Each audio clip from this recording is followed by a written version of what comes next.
Hola, buenas tardes.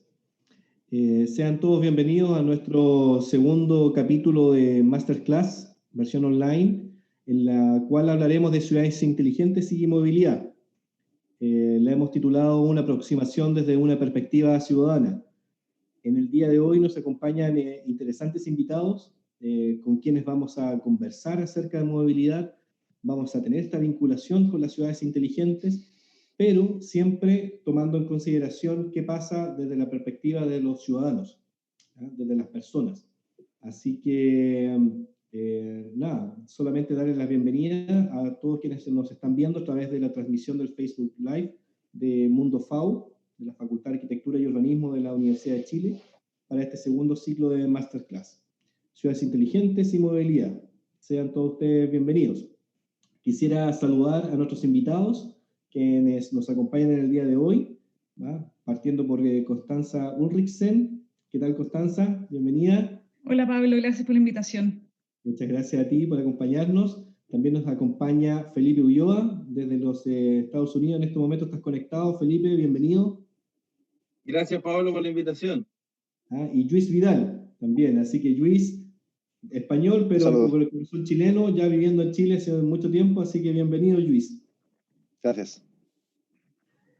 Bueno, sin tantos preámbulos, al igual que en las versiones anteriores de este ciclo de Masterclass, los dejamos invitados a que dejen sus preguntas para nuestros invitados en el Facebook. Nosotros las vamos a ir leyendo y las vamos a ir guardando, ¿ya? Para el final tener una etapa de conversación y tomar sus preguntas desde su punto de vista como invitados, ¿ya? Me gustaría partir en este momento con Constanza Ulrichsen. Nuestra primera invitada es socióloga urbana y tiene un doctorado en geografía y planificación territorial. ¿Ya? Actualmente es postdoc en el Instituto de la Vivienda de la Facultad de Arquitectura y Urbanismo de la Universidad de Chile. También es coordinadora académica del Centro Movilidad y Territorio, MOVIT, y actualmente también es docente del Diplomado de Smart City de la Facultad. Constanza. Mira, Hola, me gustaría partir, gracias, me gustaría partir contigo con la siguiente reflexión. Desde tu experiencia como socióloga urbana, ¿cómo crees que el transporte público y la movilidad de las personas al interior de una ciudad como Santiago condiciona la calidad de vida de quienes viven alejados de los núcleos de trabajo y de educación? Sí, es bien compleja la pregunta y tiene varias dimensiones. Entonces, de partida es importante partir por quizás la última parte de la pregunta, que es mencionar el tema del trabajo y la educación. Hay distintos propósitos de viaje. El trabajo es la educación, pero también está la recreación, están los cuidados, las compras o el abastecimiento. Esta ciudad de 15 minutos que hablaba la alcaldesa Anne Hidalgo de París, habla de todas estas actividades asociadas al habitar y también están asociadas a propósitos de viaje. En el tema de los cuidados también está no solamente la salud, ir al doctor, sino que también están las labores de cuidado de niños, de personas con discapacidades, etcétera, que no son actividades consideradas productivas, porque no son remuneradas muchas veces, o en la mayoría de los casos, pero que sí, de alguna manera, subsidian a las otras actividades que sí son pagadas. Ahora, dentro de estos propósitos de viaje, es interesante mencionar que los datos que tenemos, que son de Sectra del año 2012, de la encuesta Origen-Destino, la primera categoría es otros, después viene el trabajo y después vienen los estudios. Estamos hablando del año 2012, estamos hablando en ese momento de 6,5 millones de habitantes, hoy día tenemos más de 7 millones, y estamos hablando de que en la categoría otros tenemos compras, buscar o dejar a alguien, visitar, y otros de salud, trámites, etcétera, que son realizados en su mayoría por mujeres. Y bueno, en el caso de los hombres, ellos están más asociados a tareas laborales. Entonces, cuando hablamos de calidad de vida en Santiago, en particular en Santiago, en que viven personas que viven lejos de sus lugares de trabajo y de educación, estamos refiriéndonos solamente a cierta parte de la población y estamos dejando de lado bastantes otros ciudadanos en este ejercicio. Entonces, es interesante poder agregarlo y en este sentido, en términos de modos de transporte en Santiago, el primero es la caminata, el segundo es el transporte privado y el tercero es el transporte público. Entonces, solamente le estoy agregando algunas dimensiones como para hacer un mapa general en términos de estadísticas y también con algunos elementos cualitativos. Por ejemplo, decir que uno de cada 4 viajes se realiza en auto, y por otra parte, 2,5 veces tienen más de inversión en el caso de los autos. O sea, estamos hablando de que los autos reciben 2,5 veces más inversiones en infraestructura que en el caso de la caminata, por ejemplo. La caminata recibe solamente 2,78% de inversión en infraestructura. Entonces estamos hablando de, bueno, calidad de vida, en el fondo modos de transporte, etcétera. Y la calidad de vida no solamente se ve en los modos de transporte, estamos hablando de costos, estamos hablando de tiempo, y aquí ya nos estamos acercando a la realidad de las personas. Porque antes estamos hablando de transporte y de sistemas, ahora nos estamos acercando de cuánto le cuesta a la gente el transporte y cómo afecta su calidad de vida también, cuánto tiempo gasta en sus viajes, dónde están los puntos de carga en el tema de transporte público. En investigaciones que se han realizado en el marco del Núcleo Milenio, Movilidades y Territorios, se ha puesto en relevancia, se ha destacado que los puntos de recarga son escasos y que la gente tiene que establecer estrategias en sus trayectos para poder cargar la tarjeta VIP, porque básicamente, bueno, el almacenero tiene una carga de tarjeta VIP y él tiene que gestionar el tema de la carga. Pensar que un sistema tan complejo como el Transantiago tiene que depender de personas en almacenes para poder cargar esa tarjeta, ese ya es un desafío también de ciudad inteligente. Y, por ejemplo, estamos hablando también de equidad.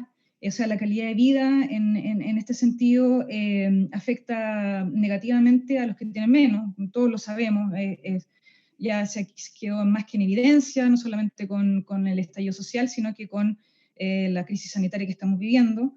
Y solamente también agregar que el 50% de los viajes del quintil de ingresos más bajos son en caminata, y que la mayoría lo realizan mujeres. Entonces ahí ya estamos hablando de cómo el tema de la calidad de vida, ¿de quién estamos hablando de partida cuando hablamos de calidad de vida?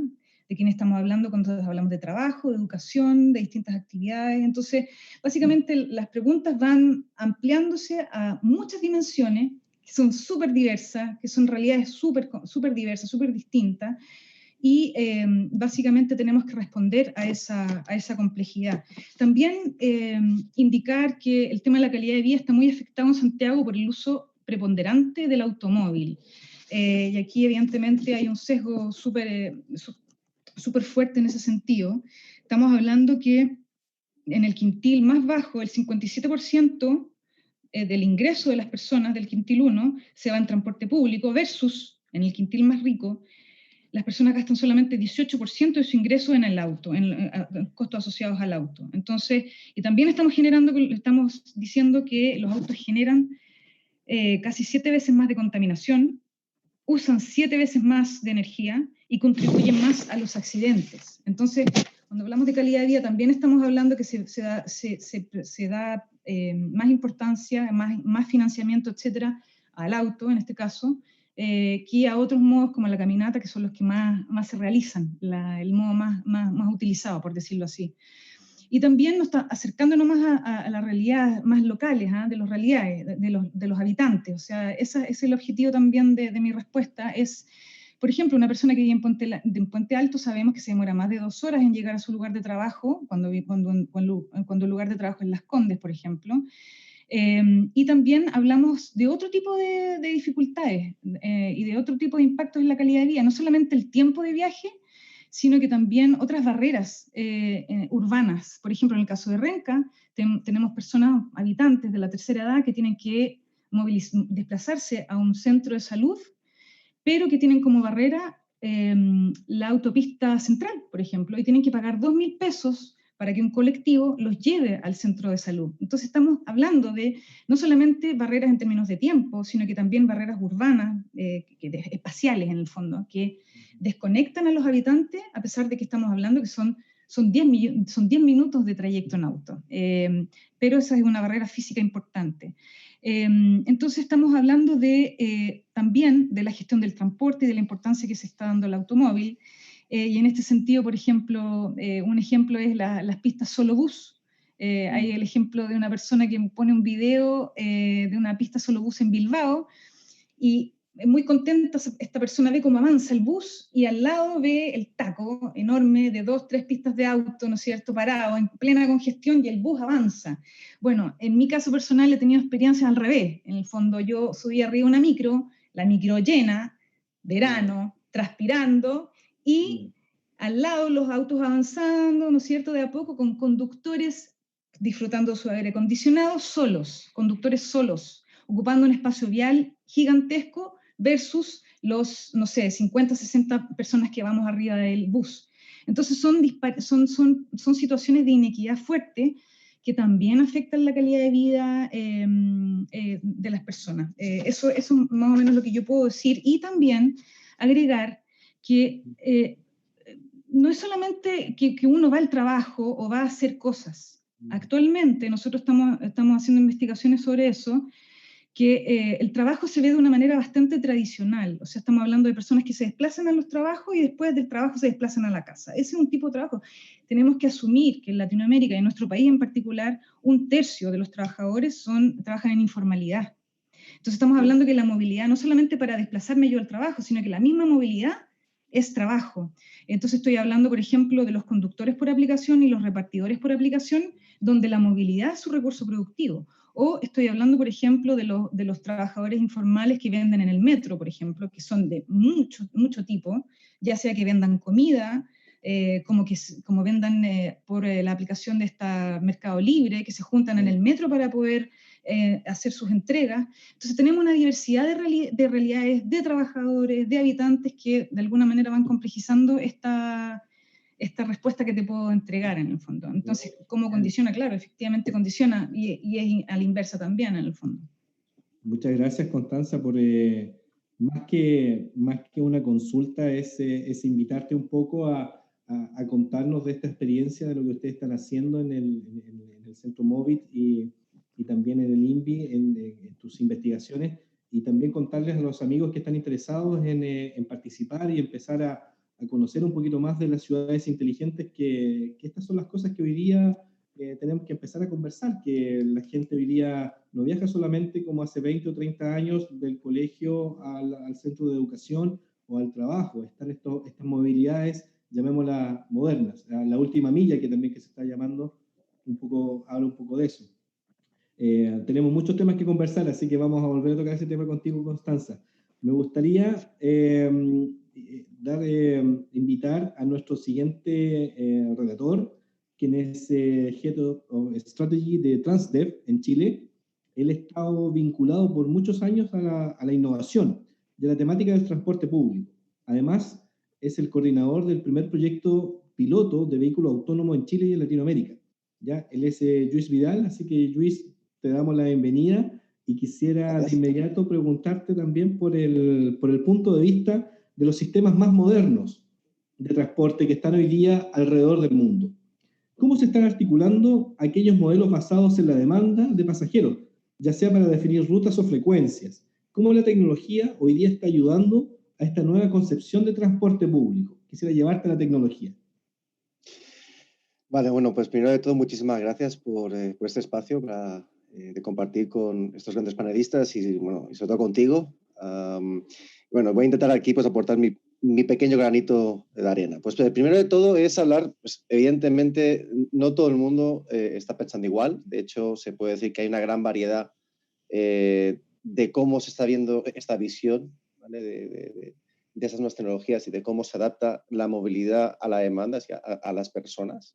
En ese sentido, yo diría que hay como dos filosofías muy diferentes, ¿no? Está el bloque Norteamérica, Estados Unidos, y está el bloque Europa-Asia. Así que son dos filosofías muy diferentes. Una está la de la libertad del individuo y otra está la de la libertad como de la comunidad. Y en ese sentido, pues yo soy más pro la segunda, porque ha evidenciado que es más eficiente a nivel de equidad y económico para el conjunto de la sociedad. ¿Y por qué digo eso? Porque digamos que cuando se habla respecto al tema de temas de adaptación a la demanda, hay dos principales líneas, ¿vale? Está respecto al tema del transporte masivo convencional, ¿vale? La micro clásica, ¿vale? Que también se está aplicando muchísimo al tema de la filosofía de entender cómo funciona la demanda y cómo es la evolución de la demanda. Y luego está el que todo el mundo tiene como dentro de la cabeza, ¿no? Que es el más trendy, el más fancy, ¿no? Que es el tema del transporte a la demanda puro y estas nuevas aplicaciones y plataformas que son muy interesantes como herramienta, como todas las herramientas que existen. Entonces,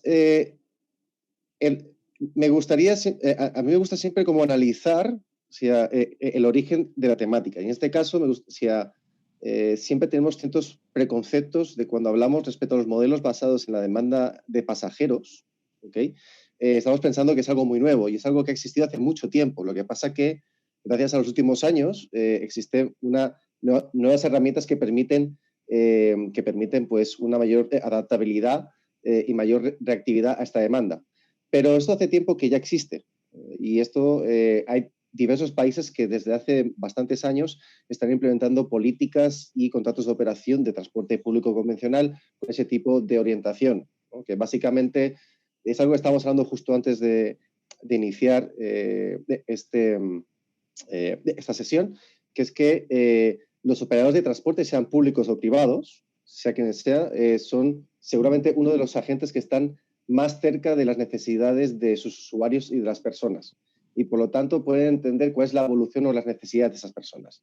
Entonces existen modelos de contrato, ¿de acuerdo? Que son inteligentes, son smart, ¿vale? Porque smart no siempre la tecnología, a veces la tecnología también es dumb.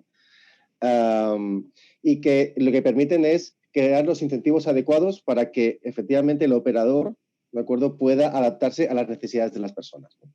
Y esos son, digamos, tres contextos que son relativamente fáciles de identificar. El primero es sistemas jóvenes de transporte público, que esto pasa mucho, digamos, en América Latina. En América Latina tenemos pocos sistemas como el ex-Transantiago y como el Nuevo Red, que si son sistemas ya consolidados desde hace años, con operadores, con sistema, con planificador.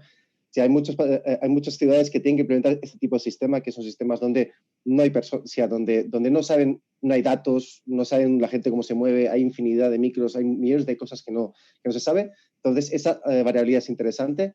Lo mismo en ciudades que están creciendo muchísimo y que el uso de los suelos y, digamos, y la movilidad de las personas cambia rápidamente. Entonces, este tipo de controles también es interesante.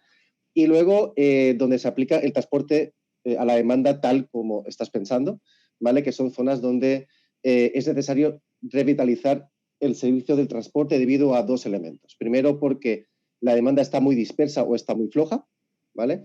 Y segundo, por un tema de una reducción drástica de las pérdidas económicas. Los sistemas de transporte público hay que pensarlo como un gran centro y luego el alrededor, ¿vale?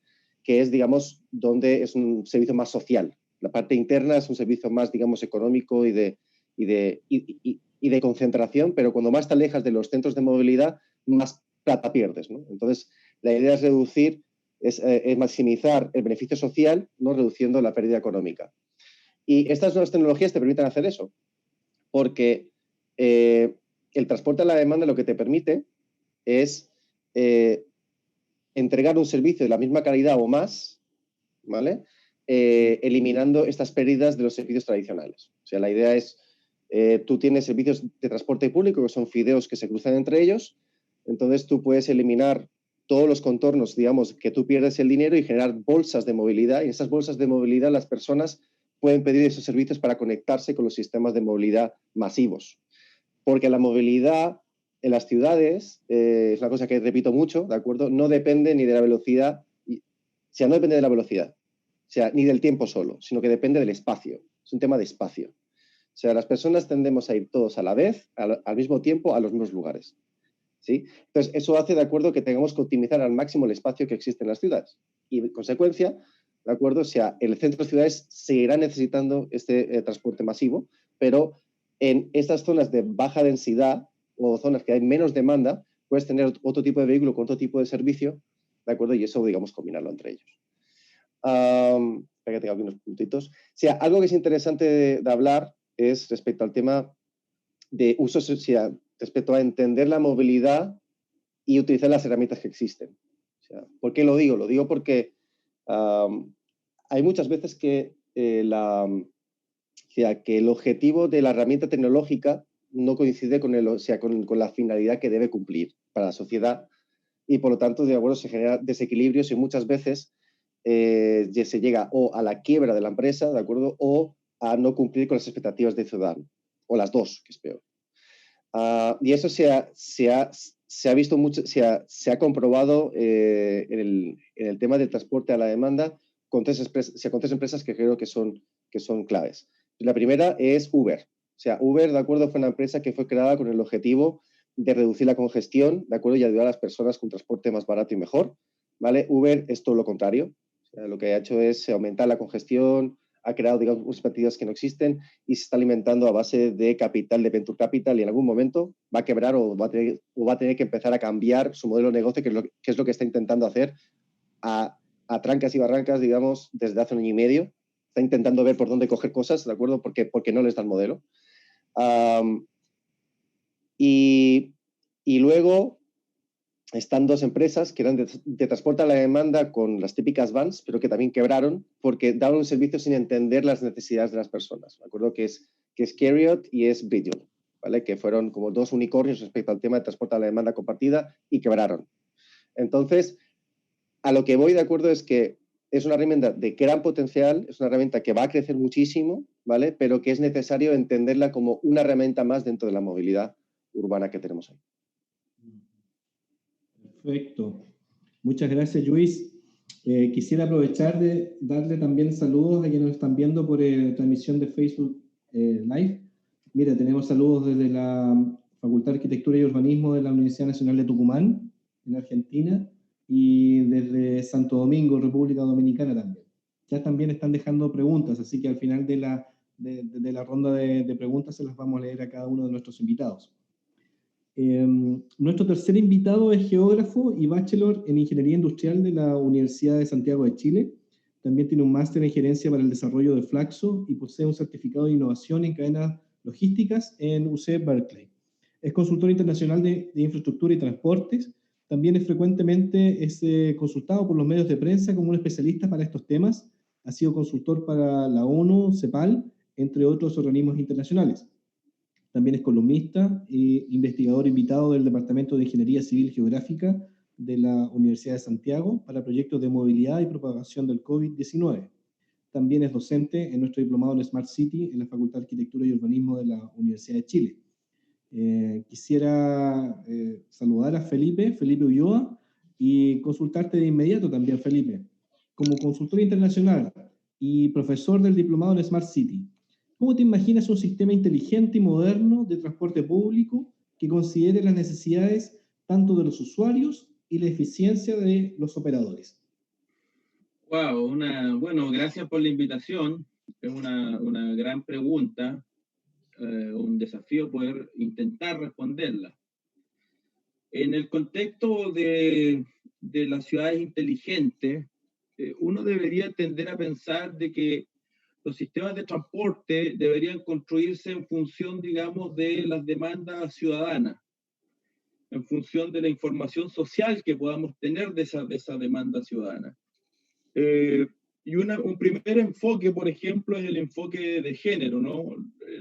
El enfoque de género, convengamos que en cada capital del mundo el 50% de los usuarios de los viajes, del transporte, son hombres y el otro 50% son mujeres, y desde ese punto de vista en las ciudades occidentales creo que deberíamos avanzar en generar una política que se traduzca en un transporte con ese tipo de criterios, ¿no?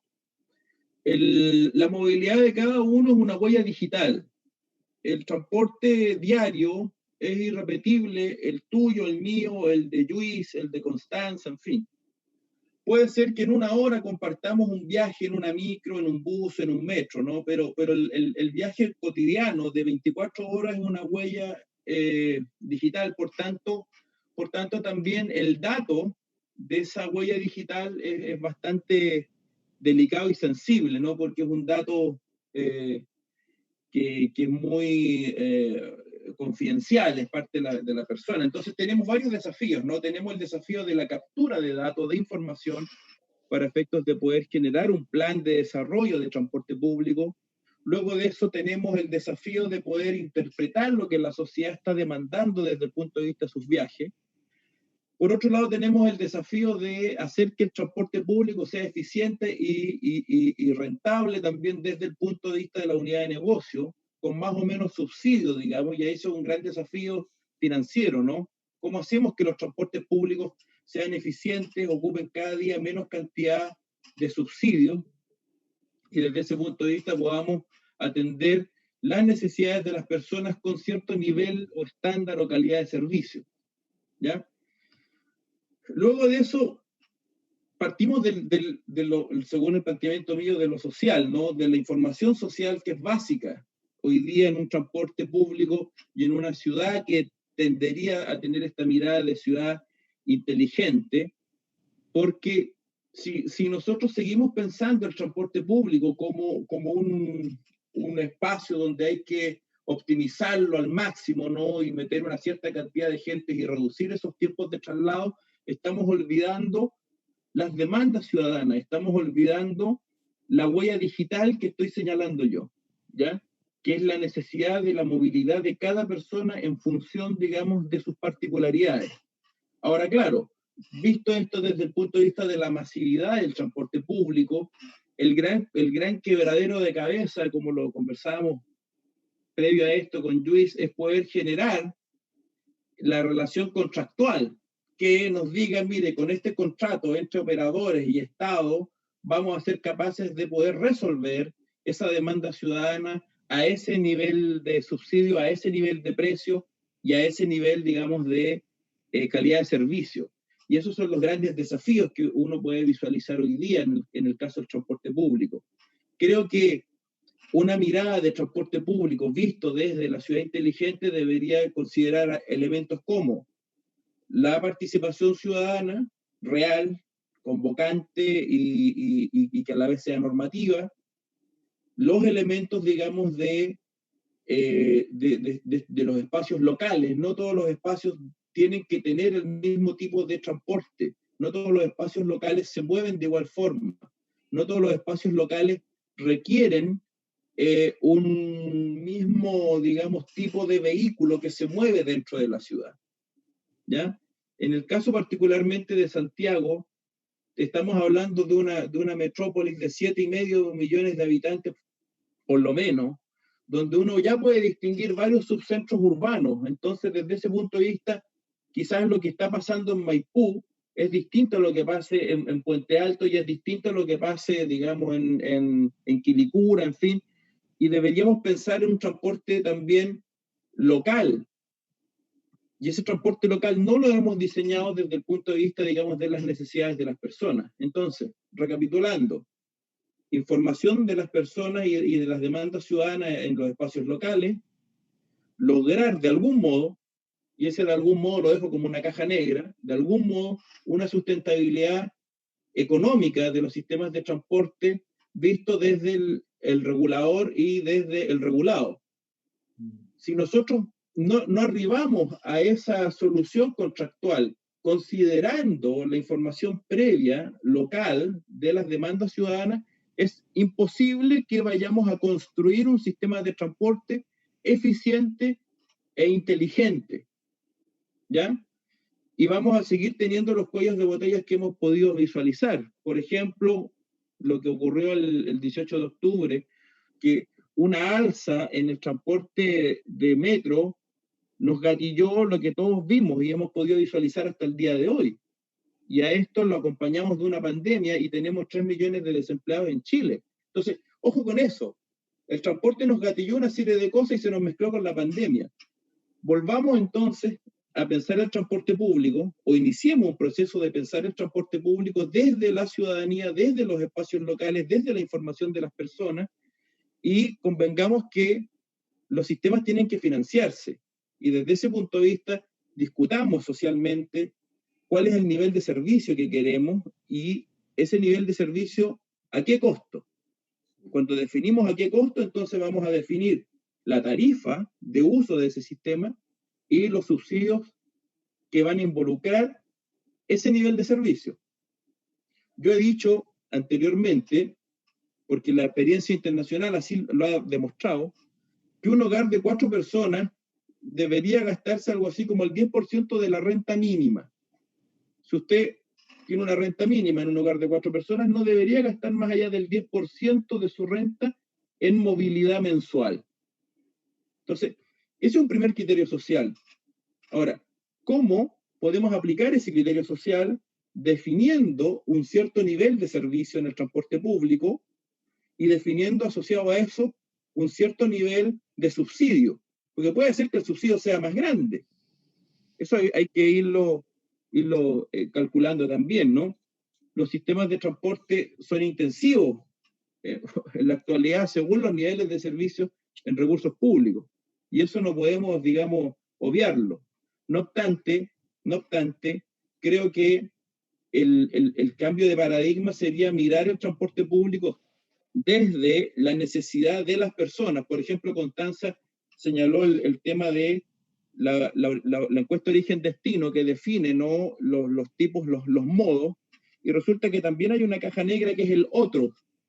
Y en el otro tenemos mucha información que sería muy interesante, incluso en términos de costo, pensando en el operador de Transantiago, en términos de costo. Decirle al operador y al ente regulador, decirle, mire, en esta caja negra que se llama otros, están pasando todas estas cosas. Y sobre eso definamos tarifariamente, ¿ya?, un nivel de precio que sea adecuado socialmente y también que sea adecuado desde el punto de vista de los niveles de subsidio que podemos ponerlo o no a ese transporte público. Eso en general. Respondiendo un poco a esas preguntas más pequeñas sobre la pregunta que tú me hiciste, es como yo me imagino que deberíamos avanzar en el transporte público hoy día hacia esta mirada quizás más de ciudad inteligente o, como señala este diplomado, de Smart Cities. Gracias, Felipe. Muchas gracias. Me gustaría volver con Constanza. Hemos hablado del caso de la ciudad de Santiago. Hemos puesto muchos ejemplos en Santiago. También está ampliamente cubierto por distintos estudios e investigaciones. Pero también me gustaría saber qué pasa con la movilidad en ciudades en el resto del país. ¿Qué elementos nuevos aportan las distintas realidades regionales al enfoque de la movilidad? ¿Se aprecian ejemplos de ciudades inteligentes en regiones? Sé que son 3 preguntas en una, pero si pudieses tocar el tema de la realidad regional, sería interesante para esta discusión. Sí. Gracias, Pablo, por la pregunta. Y de nuevo quisiera partir por el final de la pregunta. Tengo una deformación ahí, parece que quiero partir por el final, pero me parece que puedo ordenar un poco mi intervención. Primero, ¿qué entendemos por Smart Cities?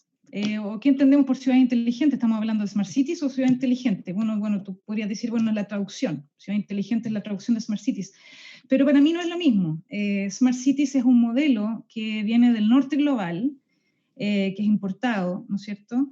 Y que no solamente nosotros que tenemos una visión un poco más crítica de este modelo lo venimos diciendo, sino que también personas que han ayudado a que se establezca como un criterio, como un enfoque, como por ejemplo personas como Boyd Cohen. Y él en particular habla de 3 generaciones de Smart Cities. Uno, en los primeros años, fueron las multinacionales las que empezaron a vender a privados sistemas tecnológicos, y esto partió por la IBM. No sé si eso lo han tocado en alguna charla aquí en el diplomado, no sé si lo vieron en la anterior charla, entonces lo paso rápido. Esto partió por eso, en el fondo, es ver a la ciudad como una oportunidad de negocios, dado que estas multinacionales estaban viendo una disminución en las ventas y en el fondo de sistemas que tenían antes. Entonces, esa es una primera generación. La segunda generación ya es que las ciudades, las municipalidades de las ciudades, empiezan a interesarse y a adoptar ciertas tecnologías, ¿no es cierto? Estamos hablando de sensores, por ejemplo, acá lo más conocido por nosotros, sensores de humedad, por ejemplo, para ahorrar costos de mantención en espacios públicos. Estamos hablando de cámaras de seguridad, estamos hablando en temas de gobierno central, por ejemplo, estamos hablando de distintas plataformas para ayudar a la gestión territorial, distintas aplicaciones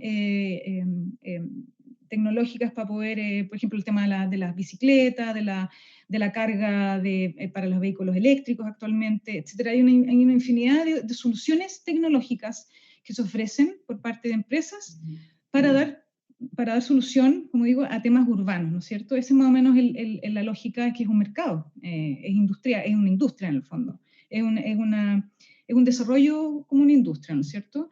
Y ahora hay una tercera generación donde se pretende involucrar a la ciudadanía, o donde la ciudadanía se empieza a involucrar un poco más. Entonces, claro, aquí el tema de regiones es súper relevante, y vinculándolo con el tema de movilidad, y con lo que hemos hablado hasta ahora, con lo que ha hablado Luis y Felipe, es esta necesidad de relevar las necesidades de los habitantes, ya ponerle un poco más de nombre, o sea, en el fondo, hablar un poco más específicamente de qué estamos hablando cuando hablamos de las necesidades de los habitantes en términos de movilidad. Estamos hablando, por ejemplo, que es lo que hace el Núcleo Milenio de Movilidad y Territorio, estamos hablando de experiencia de viaje, estamos hablando de trayecto, o sea, yo no sé si en transporte, o no sé si Felipe, Luis, se trabaja a partir del trayecto, de la experiencia de viaje de las personas, de la experiencia en la vida cotidiana de las personas. Sí.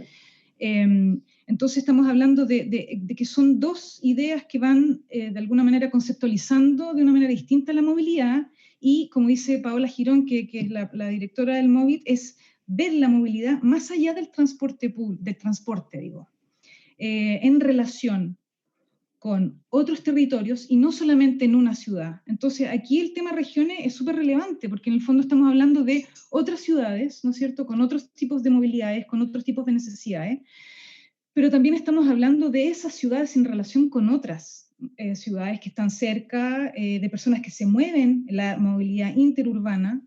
Entonces estamos hablando de, nuevamente, una diversidad de realidades, una especificidad enorme de situaciones.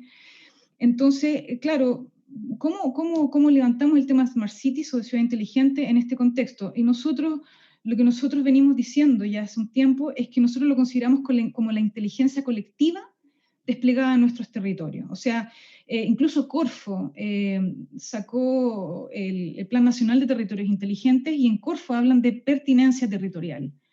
Y yo creo que es súper importante para el tema regiones, y regiones a su vez vienen a interpelar, o los territorios regionales vienen a interpelar a este centralismo de Santiago, de esta mirada Santiago centrista, y viene a agregarle otros ingredientes a este tema. Por ejemplo, en el caso de Valparaíso tenemos una particularidad con su geografía, con los cerros. En el caso, por ejemplo, del sur, tenemos el archipiélago con las islas, en Chiloé, el archipiélago. Entonces son modalidades mucho más complejas, y que requieren, y que en el fondo implican otras experiencias de viaje y otros trayectos.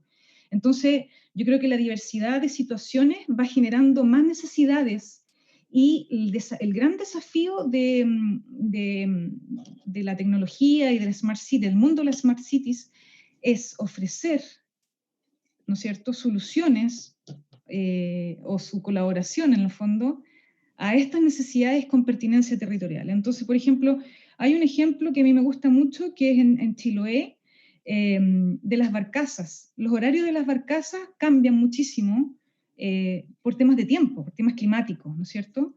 Y la gente empezó a coordinarse de manera espontánea. Yo no sé el caso específico, pero se empezaron a coordinar a través del WhatsApp. Algo tan fácil, algo tan como le llaman el lowware, así como que es una tecnología muy fácil, muy simple, ¿no es cierto? Es gratis, además, para que la gente no tuviera que ir a pararse a esperar la barcaza con lluvia, qué sé yo, y al final tener que devolverse para su casa porque no pasó la barcaza, ¿me entiende? Entonces eso mejora muchísimo la calidad de vida de la gente. Lo mismo, por ejemplo, en el caso de Valparaíso, con el tema de los cerros y su particularidad geográfica, ¿no es cierto? Y también mencionar otros ejemplos, por ejemplo, los conmutantes, las personas que viajan desde Santiago a la zona minera, el norte, que viajan en avión. Esas son otras realidades que te abren los territorios. No estamos hablando de ciudades, estamos hablando de movilidades interurbanas e interregionales. Entonces, básicamente, aquí el tema de las Smart Cities, yo al tiro me pongo yo no vengo del mundo tecnológico, entonces aquí lo interesante es la conversación y cómo el mundo de la ciudad inteligente se ha transformado en una especie de plataforma de conversación, casi como de capital social, en el que distintas instituciones empiezan a aparecer. Primero los privados vendiendo cosas, ¿no es cierto? En que, por ejemplo, hay municipios como me acordaba yo, el alcalde de Vitacura, en una charla hace un par de años atrás, diciéndole, bueno, aquí venían las empresas a vendernos soluciones tecnológicas y nosotros tenemos que decirle, bueno, pero espérense, estas son nuestras necesidades, ¿no es cierto? A ver, conversemos, ofrézcanos soluciones a partir de nuestras necesidades. Y es curioso porque esto también ocurre en otros países. Me tocó vivir 4 años en Boston, entonces yo tengo un contacto permanente con cosas que suceden allá, y la Municipalidad de Boston también hizo el mismo ejercicio, hizo una página web a todas las personas, las empresas que trabajaban en Smart City, diciendo, mire, aquí hay un instructivo de lo que no tiene que hacer para poder sentarse a conversar con nosotros. Estas son nuestras necesidades. Entonces veamos cómo las tecnologías que ustedes nos están ofreciendo se vinculan a esto. Y así empiezan a aparecer una cantidad de cosas, como por ejemplo esto de la plataforma de gobierno, las plataformas de gobierno digital. O sea, hay un montón de cosas, y sobre todo en el mundo que se nos viene ahora, que en el fondo aumentan las complejidades. Pero nuevamente yo quiero relevar también lo que dice Luis, y también lo mencionó Felipe, que la tecnología es una herramienta más. Entonces, en este mundo me gustaría decirle ciudad inteligente y no smart cities, digamos, para que tenga pertinencia territorial, ¿no? Que hablemos más de inteligencia colectiva también, y que el tema de las gobernanzas, ya sea gobernanza empresarial, gobernanza territorial y todos los apellidos que quieres ponerle en el fondo, pero es básicamente la gobernanza. Y aquí, por ejemplo, surgen otros desafíos que no son tecnológicos, como por ejemplo en el caso de Santiago y otras regiones también, el desafío de un alcalde metropolitano. El alcalde mayor. El alcalde mayor. O sea, estamos hablando de cosas que se mezclan con la planificación urbana y con los urbanistas. Entonces aquí también hay cosas que se empiezan a mezclar. Estamos hablando en un diplomado de Smart Cities, ¿no es cierto? Bueno, donde la tecnología es importante, pero necesariamente, bueno, estamos en la FAU también, es una facultad de arquitectura y urbanismo, y lo relevante es que tenemos que aprender, tenemos que empezar a acercarnos a este mundo de las tecnologías que también nos están abriendo otros desafíos que tienen que ver con inteligencias de coordinación y de colaboración. Entonces eso me parece que hay que relevarlo. Y lo regional viene a darle mucha diversidad y viene a interpelar este modelo súper santiagocentrista, como te digo, pero que además este modelo de Smart Cities que es global, que es del norte global y que se nos viene a imponer, y ahí perdón Luis Vidal, que es español, que en el fondo que es importado, es una importación. Tenemos que darle pertinencia territorial. Absolutamente. Muchas gracias, Constanza. Y bueno, por algo hemos lanzado el diplomado en Smart City o Ciudades Inteligentes también en la facultad, porque entendemos que la mirada desde lo público, la mirada desde cómo coordinamos y creamos mejores ciudades, tiene que tener alguna coordinación, tiene que tener alguna finalidad. La tecnología solamente por tecnología no nos va a llevar a ninguna parte. Y también si lo dejamos en el mundo privado, está además todos los casos y todas las experiencias que cuando dejamos la planificación solamente en el campo de lo privado. Por eso invitamos mucho a gente del mundo público, tanto de municipalidades como de ministerios, a que vengan y discutan estos temas en este espacio que estamos creando del diplomado de Smart City. Luis, quisiera volver contigo y preguntarte, mira, tú estás coordinando actualmente un proyecto que es bien interesante, un proyecto único de un piloto en Latinoamérica de vehículos autónomos, ¿ya? Un vehículo para pasajeros que ha sido piloteado en el sector de Parque O'Higgins. Pronto, quizás si las cosas van bien, lo van a seguir piloteando en el sector de Ciudad Empresarial, en otras partes de Santiago, quizás. Quisiera que nos invites a soñar y cuéntanos un poco, ¿cómo ves la conducción autónoma hoy día en el corto plazo para Chile y Latinoamérica? Si bien tenemos poquitos pilotos, pero es una realidad que ya se está testeando en otras partes. ¿Cómo la ves tú en esta situación para nuestro país? Sí, no, claro, por supuesto. Mira, respecto de esto, o sea, no sé si es posible hacer una mini introducción y enganchar un poquito con lo que decía Constanza respecto al tema de que efectivamente la tecnología tiene que ser útil. que ser útil y tiene que ser relevante y además tiene que tener una viabilidad económica. Eso tiene mucho que hablar con la temática que yo hablaba antes respecto al tema de lo que dicen, o sea, los americanos, ¿no? Es one size fits all, que es básicamente si hace una solución y la aplico para todos, ¿no? La multinacional que llegaba hacía lo mismo. Y el tema del transporte a la demanda y el tema del vehículo autónomo es exactamente lo mismo. Es una herramienta más que viene, de acuerdo, que las tecnologías que ya están testeadas se han ido combinando de diferentes maneras y que entregan diferentes herramientas. Y cuando viene respecto al tema del vehículo autónomo, efectivamente, como comentas, tengo el placer y un poco la locura de haber traído el primer vehículo autónomo a América Latina y que, bueno, está aquí en Chile y que es propiedad de Transdev y que nuestro objetivo es mantenerlo acá para explorar más el campo. Y evidentemente nuestro fin original no era el de tener una operación rentable y demás, sino que era, primero, demostrar que América Latina era capaz, porque en verdad yo sí creo que América Latina es muy capaz de poder hacer muchas cosas. Hace mucho tiempo estoy acá y en verdad lo he vivido. Pero lo interesante de ese proyecto, o sea, de ese piloto, que fue una operación de 3 meses, es que también puedes entregar servicios de transporte que de otra manera sería imposible de poder hacer. Y aquí hay una visión no solo de género, sino también una visión respecto a las condiciones de las diferentes personas. Este proyecto fue muy interesante porque daba un servicio de transporte para una comunidad, o sea, yo creo que los dos colectivos que digamos que tienen una mayor limitancia, que es el tema de las personas de tercera edad, sobre todo mujeres, que cada día tenían una movilidad en verano a 40 grados bajo el sol para llegar a uno de los servicios principales que tenían, que era para la recuperación física. Y de niños, de menores de edad. Entonces estamos hablando de menores de edad y de mujeres mayores, con un servicio de unas 250 personas cada día. Y esto es, para los entendidos en transporte, un IPK de 7, es como multiplicando por 4 o 5 lo habitual en el Transantiago. Y por lo tanto fue un impacto no solo tecnológico, sino también un impacto en el bienestar de la comunidad, ¿no? Que es lo que buscamos todos, creo, aquí. Y una de las cosas que comprobamos, ¿vale? Es la relevancia de no importar la Smart City, ¿vale? Sino que es de crear acá, ¿vale? Y que las condiciones locales de cada uno de los lugares es extremadamente diferente y que por lo tanto tú tienes que adueñarte de la parte, digamos, del concepto interesante y luego llevarlo a lo local. Y descubrimos que había muchísimas cosas que en otros lugares jamás habían pensado que se podían tener como problema.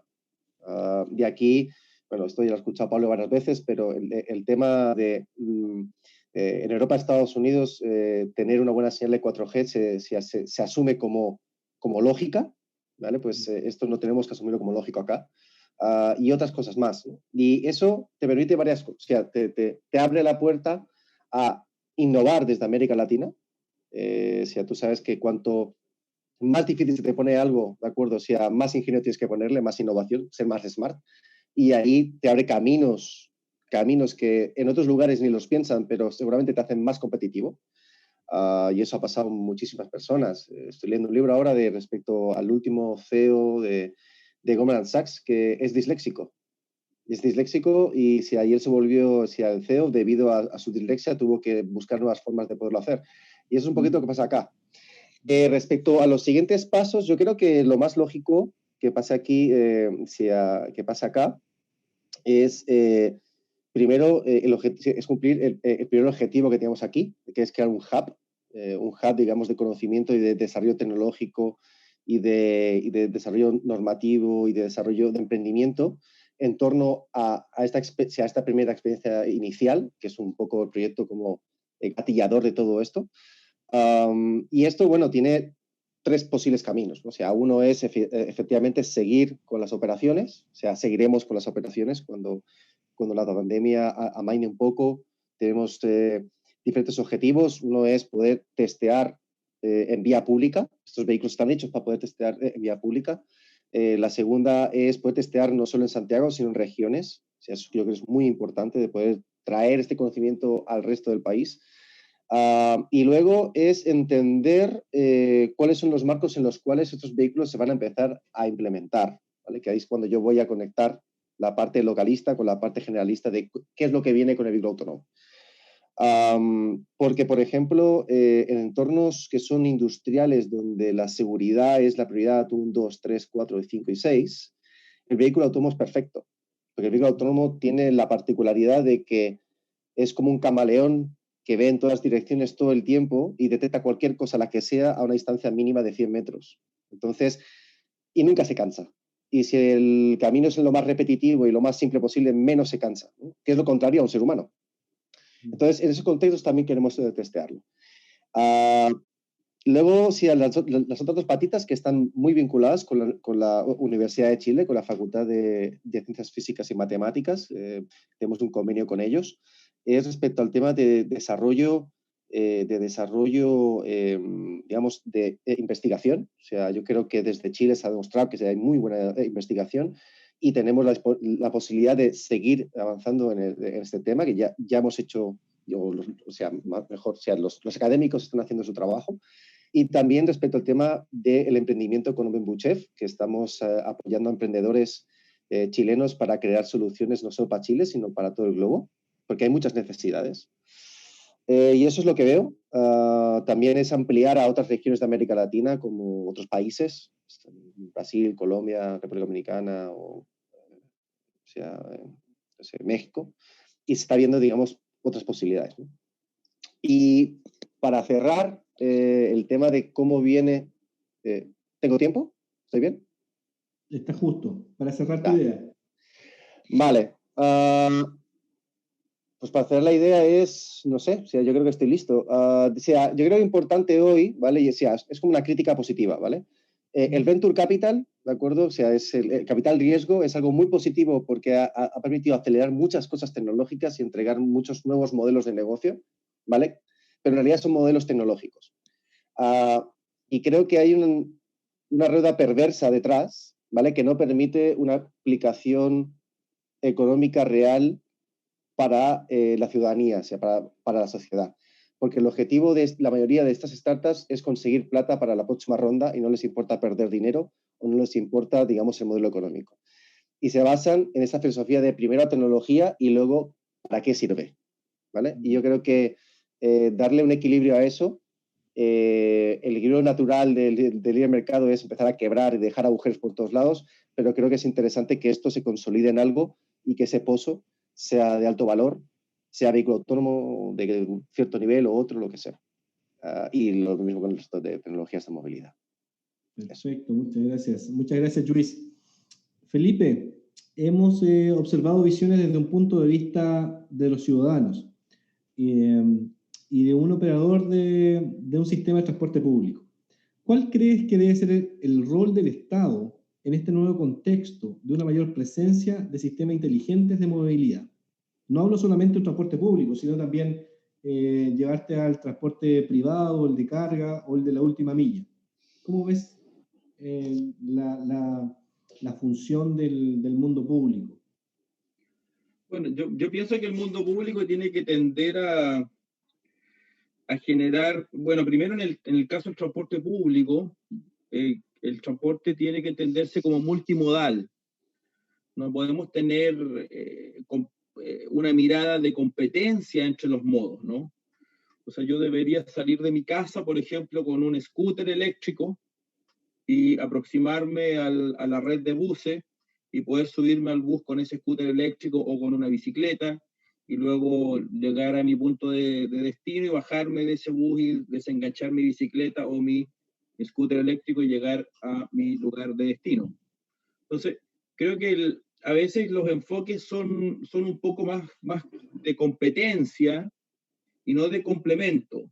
Entonces, yo creo que el Estado, su rol justamente es decir, mire, muchachos, pongámonos de acuerdo, estamos todos compitiendo por el espacio, pero tratemos de, en función de la particularidad de los viajes de cada uno, entender que la movilidad tiene que tender hacia una complementariedad de modos y no competencia. Y por tanto hacer las inversiones adecuadas según esos distintos modos. Eso en el caso del transporte al interior de la ciudad. Ahora, en el caso de la última milla, por ejemplo, nosotros tenemos tenemos varias cuestiones ahí ocurriendo en Chile. Primero, en Chile no tenemos estudios sobre última milla, ¿ya? No tenemos números sobre eso, no sabemos qué está pasando en la última milla. Tenemos algunas percepciones sobre eso. ¿Le puede explicar a nuestros auditores que quizás no están familiarizados con claro, la última milla tiene que ver con todo el transporte de mercancías llegando a la puerta de la casa o al almacén o a la esquina de donde se reúne, por ejemplo, los almacenes que reúnen tiendas, en fin. Entonces, ¿qué es lo que pasa con esas mercancías que se van a mover dentro de la ciudad? Y nosotros no tenemos mucha claridad. Por ahí hay unos números del Banco Interamericano de Desarrollo que dice algo así como que de 10 autos repartiendo o de 10 móviles dentro de la ciudad, 4 son de logística de última milla. O sea, estamos pensando que para Latinoamérica deberíamos tener algo así como un 40% de logística de última milla al interior de cada ciudad. Entonces ¿qué quiero decir con esto? Que de los usuarios de las vías, ya dentro de las ciudades, el 40% es logística de última milla, por tanto, es un movimiento económico. Y estamos todos compitiendo contra ese espacio, digamos, de movilidad. El tema, por ejemplo, ahí de los autos autónomos es crucial también. O sea, ¿cómo podemos incorporar autos autónomos a la logística de la última milla? No obstante, ahí tenemos el gran problema de las capacidades, y como Estado lo que deberíamos hacer en términos públicos, y por eso le agradezco a esta misma universidad, que es la Universidad de Chile, que tiene vocación pública, de querer pensar el país, ¿no? Es decir, cómo desde lo público podemos pensar que son distintos agentes los que van a competir en este espacio, digamos, vial, y por tanto podemos ponernos de acuerdo en el uso de eso y lograr entre comillas, algún nivel de eficiencia.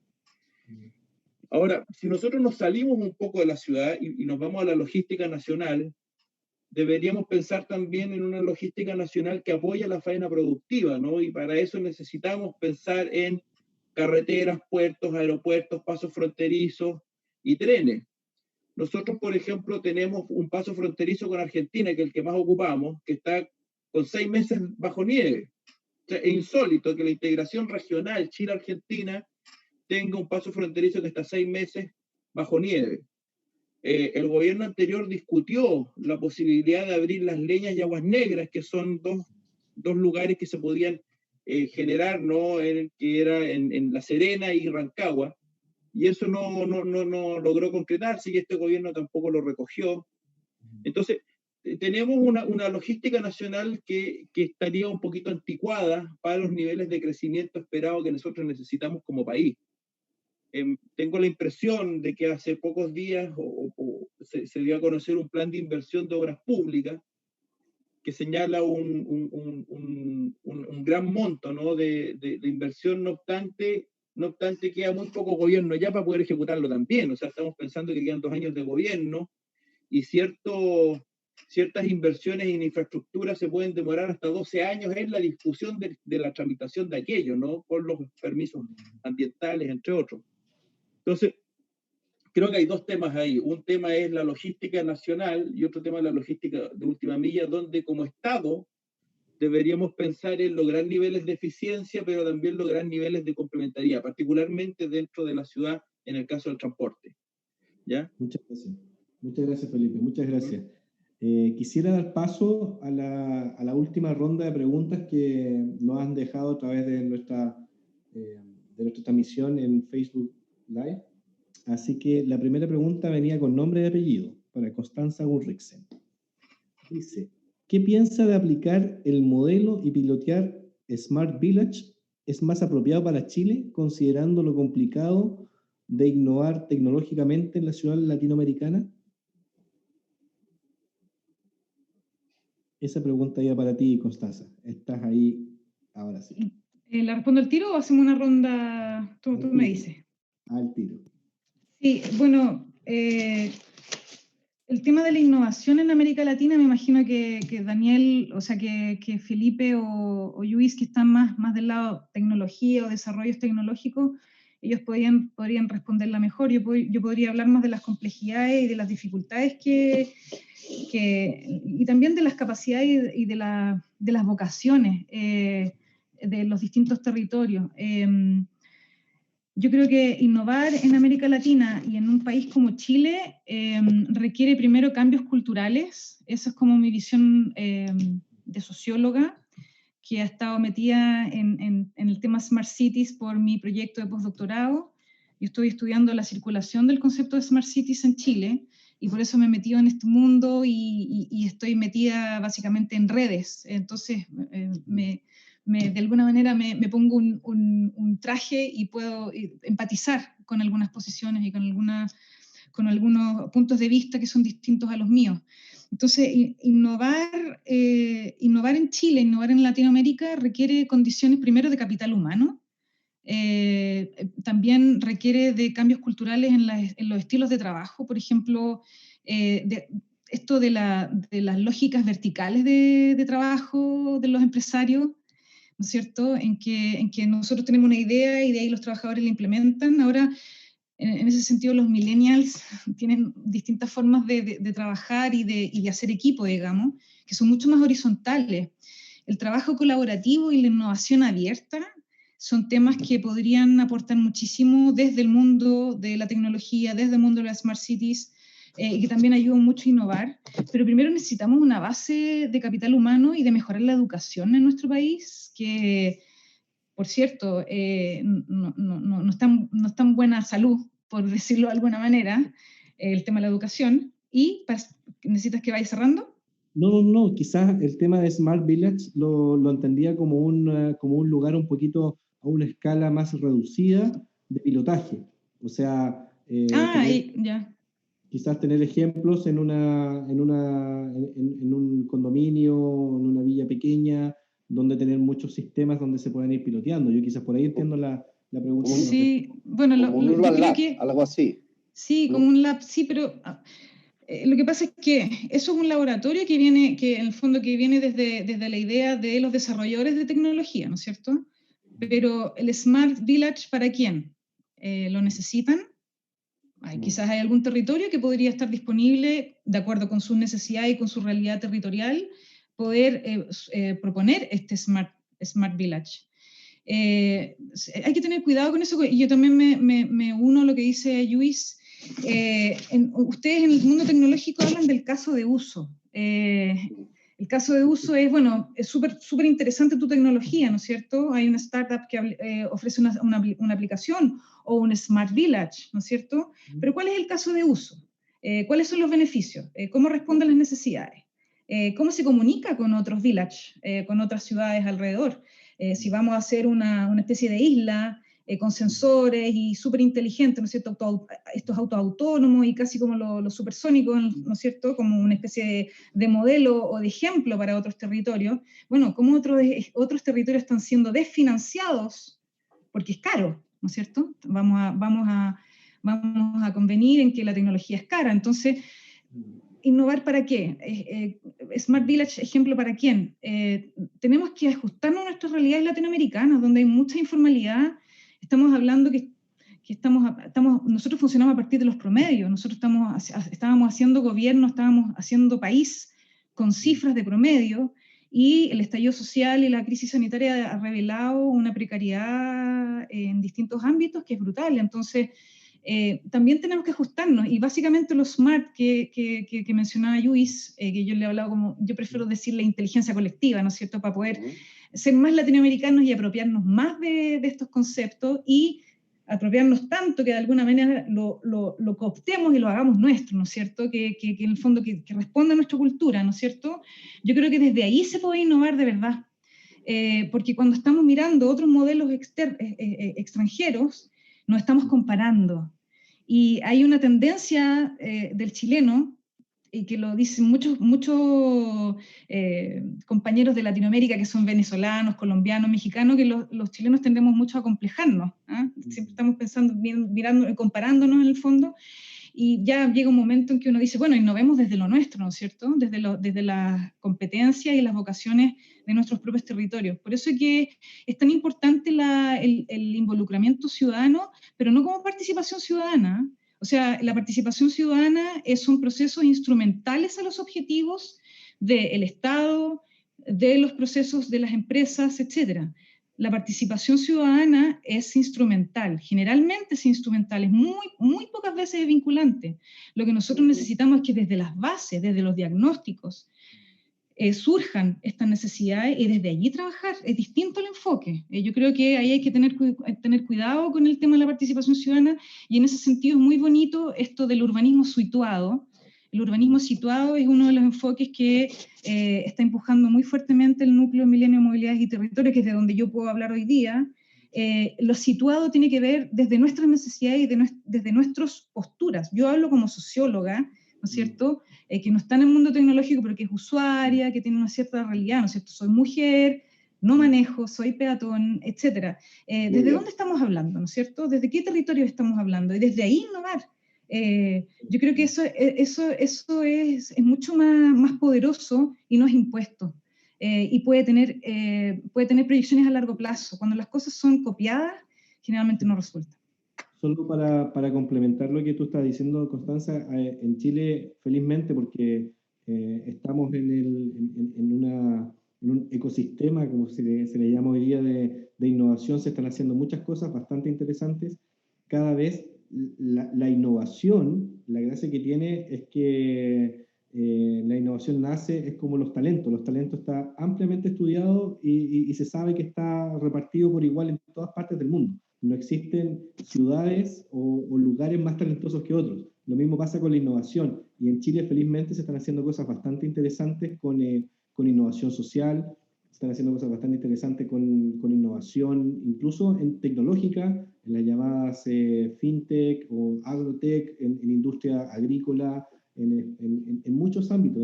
¿Para qué decir en salud? Con esto del COVID, yo te puedo nombrar muchos ejemplos de chilenos que con cobre, mascarillas de cobre, impresión 3D, y tú dices, esto no viene de afuera, esto se le ocurrió a tipos de acá. El ingenio del chileno, claro, eso Sí, es. En ese sentido, como en todas las cosas, talento hay, está súper probado, y en Argentina, y en Perú, y en Bolivia, y en todos lados, pero falta quizá un poco articularlos, y por eso un poco estas discusiones, estas mesas redondas de discusión, sí. Solamente para complementar. Luis, hay una pregunta que quedó para ti también aquí de sí, si puedo hacer algo respecto de eso, porque en verdad, sí, o sea, sí, yo no puedo estar más de acuerdo con Constanza, ¿eh? O sea, a lo mejor mi acento, o sea, genera una base, digamos, que hace que piense de importar, pero en realidad, sí, todo mi mundo de la aproximación a la innovación viene desde que yo estoy en América Latina. O sea, porque yo pienso que en América Latina es extremadamente innovadora y tiene muchísimas oportunidades de poderlo hacer, y desde aquí. Y por eso, desde hace muchos años, yo me involucré en la innovación desde ese punto de vista. O sea, desde el punto de vista que, desde América Latina, primero desde Chile, pero gracias a Dios ahora estamos en una fundación, la cual soy presidente, y que es continental, pero el objetivo es que desde la innovación y del talento y de la materia gris y la capacidad latinoamericana podemos ayudarnos a nosotros mismos, o sea, con nuestras culturas y con nuestro contexto local, y además influenciar en el resto del mundo. Y yo creo muchísimo en eso. Y eso es como el objetivo, o sea, es una digamos, como uno de los elementos que me empujan en el día a día a hacer lo que hago. O sea, por lo tanto, o sea, no estás sola, ¿vale? Y yo creo que muchos que pensamos como Pablo, como yo, de acuerdo, de que realmente hay un montón de cosas que se pueden hacer, y es genial ver que en la academia se piensa igual, y, o sea, no, feliz de lo que has dicho, así que gracias. Pablo, sobre eso, interesante lo que reflexiona Luis y Constanza. Particularmente, OpenBuchef ha hecho una gran apuesta hoy día desde la dirección de Claudio Maggi, a quien conozco personalmente hace mucho tiempo, nos une una gran amistad. Claudio es un experto en innovación, y eso es muy interesante, ¿no? Cómo la academia, cómo ciertos perfiles de expertos se van cuajando y se va pensando el país. Y convengamos que OpenBuchef es Universidad de Chile, sorry por el chauvinismo, pero desde ahí podemos pensar, digamos, este espacio donde se juntan las comunidades, se junta la tecnología, se juntan los empresarios, se juntan los desafíos de innovación, la posibilidad de generar nuevos negocios también, entendiendo la importancia de lo local. Yo que tengo localización en Silicon Valley, por ejemplo, el gran problema que uno puede conversar con el mundo tecnológico es justamente que el mundo tecnológico necesita dotarse de contenido. Entonces necesita preguntarle a la comunidad. Y ahora viene el gran problema técnico, ¿no? Que dicen, pero ¿dónde están los datos? Claro. Porque si el mundo tecnológico tuviera los datos, podría vincularse con la comunidad. Y yo creo que ese es el desafío también para el mundo académico y el mundo social, ¿no? De hacer, de algún modo, este reservorio de datos, digamos, en el cual podamos conversar con el mundo tecnológico, podamos generar nuevos negocios vistos desde este paradigma quizás de la ciudad inteligente, ¿no? En el sentido de que la industria tecnológica no es mala. La industria tecnológica lo que necesita es que el mundo social genere la data suficiente para efectos de decir, podemos dar esta solución tecnológica en esta dirección. Y yo creo que ese es el gran desafío y lo que a mí me convocó particularmente a estar en este diplomado que dirige Pablo. Ahora, mira, hay unas preguntas que no quisiera dejar pasar. Para Luis, dice, ¿cuál es la tendencia para la movilidad sumando el 5G más las energías renovables? Wow. Muchas cosas. Muchas cosas. Mira, yo lo primero, o sea, son complementarias, pero no, te explico. O sea, yo creo que las energías renovables es fundamental porque es un tema, digamos, de cambiar la matriz energética, que yo creo que es como la madre del cordero, es el sí o no del siglo XXI, es todo. O sea, yo creo que ya hace un siglo, de acuerdo, que la industria petroquímica energética domina el mundo. Y creo que estamos en un proceso de cambio, ¿vale? Y en ese sentido, ¿por qué lo digo? Lo digo porque, o sea, los grandes agentes mundiales están ya empezando a alinearse con el tema de la electromovilidad. Y yo creo que la electromovilidad es algo que va a venir. Otra vez, la electromovilidad es una herramienta la cual, en función de cómo la implementemos, es buena para la sociedad o no, ¿vale? Por lo tanto, si no cambiamos el modelo de hoy, de todo el mundo tener carros eléctricos, ¿vale? Seguirá siendo, pues, un desastre y peor, porque nosotros tendremos la contaminación de cómo quemamos más carbón para poder poner baterías, sino de dónde metemos las baterías. Y entonces, o sea, va a ser incluso peor. Entonces, ¿cuál es el punto? El punto es que si tú cambias la matriz energética y cambias la forma en cómo la gente se mueve y se comporta, si el impacto sobre la vida mía, que a mí me queda tiempo, espero, y la de todos también, y la de nuestros hijos y nuestros nietos va a ser mucho mejor, extremadamente mucho mejor. Aún así, de acuerdo, si con el tema de las energías renovables, ¿vale? Esa es como la parte. Lo malo que tiene, si ya tengo un hermano mío que tiene una empresa que se dedica a justamente eso, ¿de acuerdo? Que es el tema de la eficiencia energética y la necesidad del tema. Y en el fondo, o sea, lo que tienes que intentar es tú ajustar tu capacidad de producción a la curva de la demanda de la energía, como todos sabemos. O sea, se intenta aplanar el máximo gracias, digamos, al tema de baterías y de concentración de energías ¿cómo se llama esto? En diques, no. Empresas, etcétera, ¿no? Entonces, ese es uno de los retos, ¿ya? Porque las renovables muy habitualmente dependen de bastantes veces digamos, de condiciones de medio ambiente. Entonces, yo creo que me gustaría ampliar el concepto a más energías limpias, más que otra cosa, ¿vale? Porque aquí está el debate sobre si la energía nuclear se considera limpia o no. Yo la considero limpia. Porque Francia es uno de los países más limpios del mundo y es porque el 80% de su energía es nuclear. Y respecto al 5G, el 5G es una tecnología que está muy joven. Claramente lo que permite, de acuerdo, es una tasa de transferencia de datos salvajemente más alta, o sea, 50 veces más alta, 30-50 veces más alta. Y eso lo que hace es que es habilitar varias cosas. O sea, lo que permite, por ejemplo, en el tema del mundo de los vehículos autónomos, lo que permite es que el vehículo sea capaz de poder procesar mucha mayor cantidad de información que hoy no es posible. Por lo tanto, ese vehículo autónomo que tiene, digamos, esa filosofía de entender el entorno tal como es decir, si es un árbol, es un árbol, si es una persona, es una persona, si es un pájaro, es un pájaro, podría llegar a ser verdad. Hoy no lo es. O sea, hoy la tecnología autónoma se basa en sensores LiDAR, que son básicamente sensores de rayos de luz, y por lo tanto no entiende qué es el contexto. Y muy puntualmente se entiende de algunos objetos. pero creo que el gran salto no va a ser solo eso, sino que va a ser la conexión entre los diferentes elementos que existen en la ciudad. O sea, que es lo que se llama el V2X, que es Vehicle to otra cosa, ¿vale? Esa otra cosa puede ser un sensor en el semáforo, puede ser otro vehículo, puede ser millones de cosas. Entonces, como esa red se conecta entre todas ellas y el sistema es capaz de poder absorber toda esa información y procesarla de una manera de acuerdo que mejore lo que hoy hay. Entonces, más o menos lo que podría decir. Perfecto. La última pregunta también iba dirigida con nombre y apellido. Para Felipe, dice, ¿cómo se explica que Valparaíso, Iquique, Puerto Montt, siendo todos enclaves topográficos muy aptos para el transporte por cable masivo, ningún alcalde de Chile lo ha podido implementar?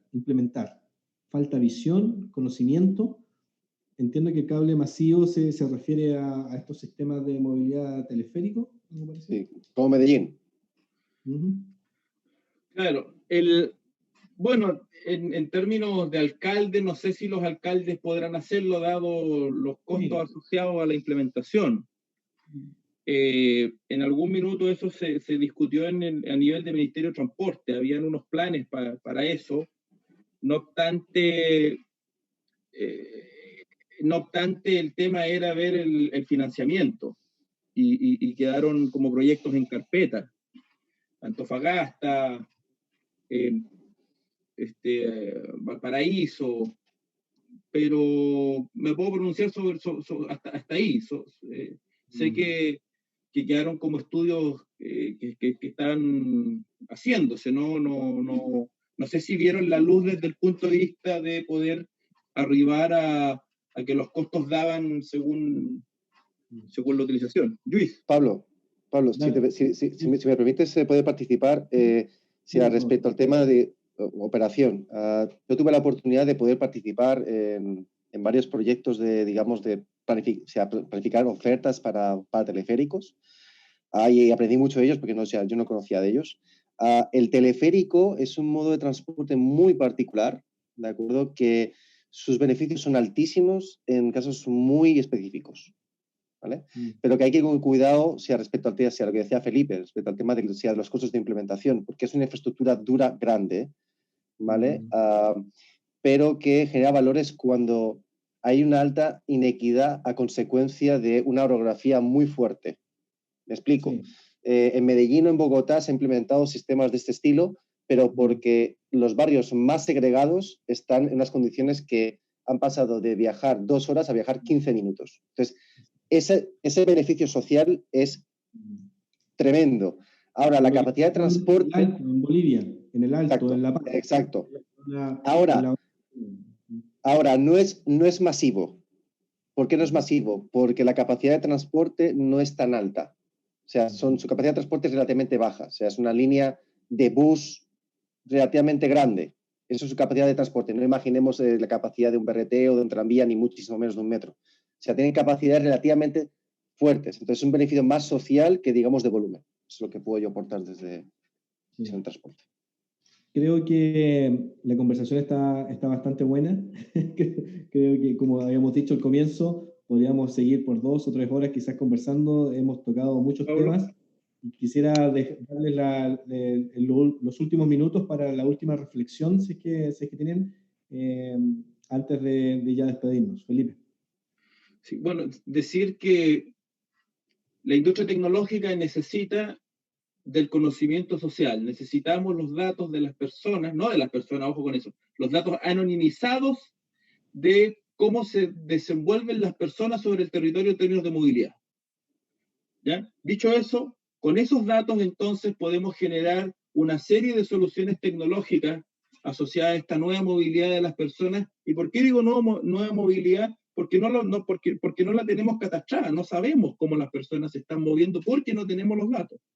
Entonces, debemos buscar una triada perfecta entre empresa, gobierno y sociedad, de tal forma de poder generar los negocios que correspondan. Y cuando digo de negocios, quiero decir buenas soluciones también, no quiero decir negocios vistos así como una cosa satánica, ¿no? Sino que decir algo así como buenos negocios desde el punto de vista de que comprendemos que la sociedad se está moviendo de una forma y con esa información vamos a generar soluciones adecuadas, inteligentes, eficientes, digamos, sobre esta triada, ¿no? Que es sociedad, Estado y empresas. Eso básicamente. Sí, los negocios con vocación social, podríamos decirles, ¿no?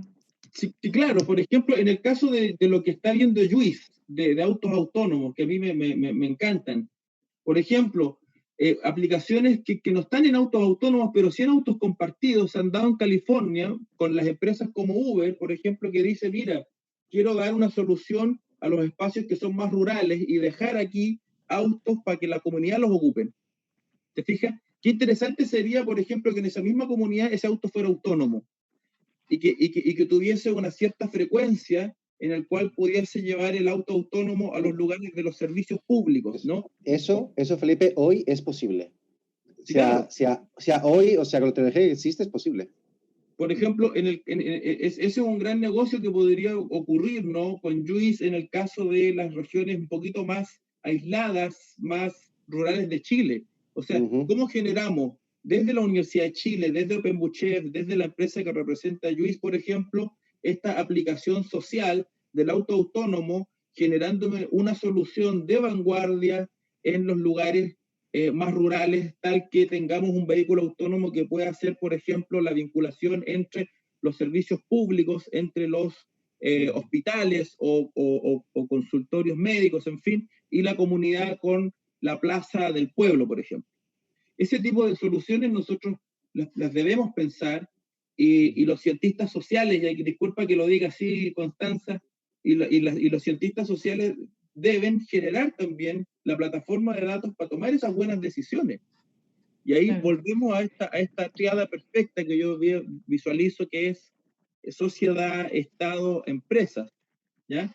Creo que hay un gran desafío ahí por delante en esta nueva movilidad y en esta nueva electromovilidad, ¿no?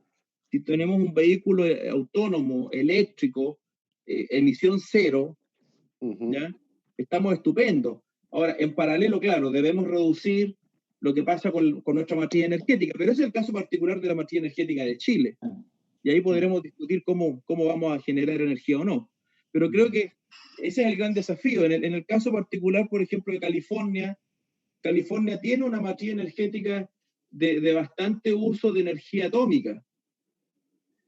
¿Ya? Ahora, claro, son las particularidades de cada país con sus usos de energía más limpia o menos limpia, y después uno discutirá eso considerando la sensibilidad que tiene ese tipo de energía. En fin, eso quería... Bueno, sí, por mi parte quiero agregar dos puntos a lo mismo que están mencionando Felipe y Lluís. El tema de los datos también es algo que nosotros nos urge muchísimo en nuestras investigaciones. Es muy difícil generar datos de la actualidad como se presenta, de la realidad como se presenta actualmente. O sea, la realidad actualmente es muy dinámica, los cambios son muy rápidos. Entonces, hacemos una encuesta, hay estadísticas y eso ya quedó caduco. Entonces, sí, es muy difícil. Entonces, ahí hay un desafío enorme, que los datos, y ahí también el tema tecnológico es importante, pero no olvidar que para mí, en el fondo, la colaboración entre instituciones es fundamental para poder generar buenos datos. O sea, si vamos a tener solamente datos de celulares, va a haber mucha gente que no va a estar en esos datos, ¿cierto? Por la brecha digital en nuestros países. Entonces, ahí empiezan a haber temas de inteligencia colectiva que van más allá de lo tecnológico, pero que es siempre inteligencia colectiva. Y también me gustaría agregar que, por ejemplo, hay posibilidades de innovación. En el caso que mencionaba de la pregunta de 5G y energías renovables, las baterías de ion litio de los autos eléctricos no se reciclan. Actualmente en el mundo se reciclan 5%. 5% solamente, porque es caro, etcétera. Pero resulta que aquí en Chile, no sé si ubican a una académica Valenzuela de la Universidad Autónoma. El año pasado presentó en la FIDELMOP, en la Feria de la Electromovilidad, y ellos tienen una metodología de reciclaje de baterías de ion litio.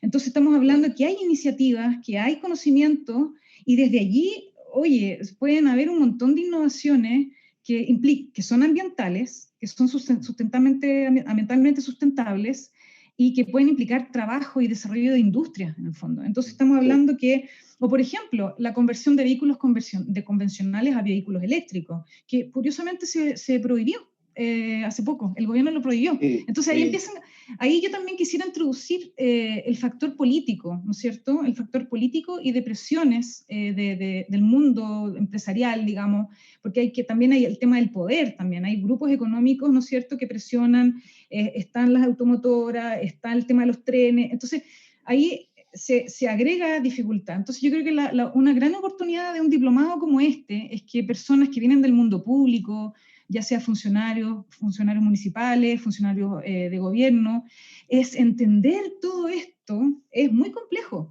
No es fácil. Yo todo lo que estoy contándoles ahora, que podría hablar desde electromovilidad, porque de hecho yo mi postdoctorado, mi investigación, el objeto de estudio es la electromovilidad, así que podría estar hablando, hay unos videos por ahí, es muy complejo, entonces es una oportunidad única poder ponerlo todo esto dentro de un programa educativo.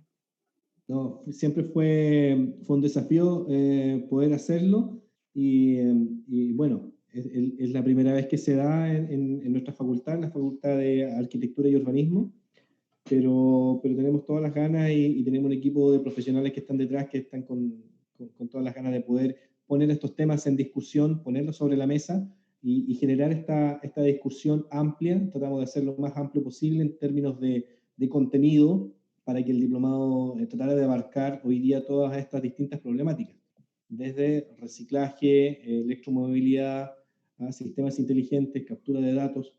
Así que estamos muy contentos. Dejamos invitado a toda la gente que nos siguió por Facebook.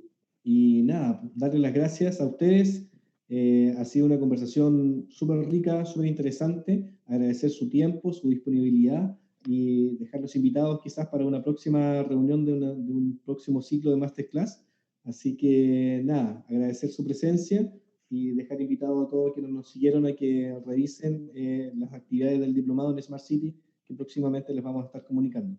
Así que los despedimos. Felicidades, muchas gracias y han sido unos relatores invitados de lujo. Así que por mi parte les agradezco y los despido. Muchas gracias.